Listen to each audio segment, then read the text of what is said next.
আসসালামু আলাইকুম।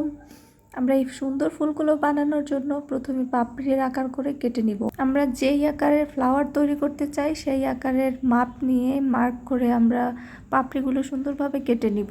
সবগুলো পাপড়ি এক সাইজের করে কেটে নিব, যাতে ফুলগুলো খুব সুন্দরভাবে এক সাইজের হয় এবং দেখতেও তাহলে অনেক ভালো লাগে। পাপড়িগুলো এক সাইজের হলে ফুলটা দেখতেও অনেক বেশি সুন্দর লাগবে।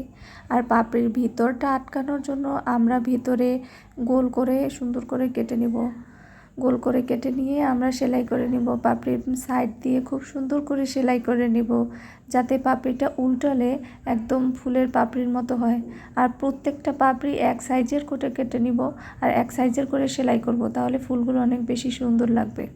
ফুলগুলো কিন্তু ড্রেসে লাগানো যাবে বা হেয়ার ব্যান্ড হিসেবেও ব্যবহার করা যায়। আর এটা কিন্তু ড্রেসের কাপড় দিয়ে বানানো, ড্রেসের সাথে খুব সুন্দরভাবে মানিয়ে যাবে। এই যে ফুলের পাপড়িগুলো কিন্তু উল্টো সাইড থেকে খুব সুন্দরভাবে সেলাই করা হয়ে গেছে। এবার পাপড়িগুলোকে উল্টে নিয়ে ফুলের আকারের করে সেলাই করে নিতে হবে এভাবে।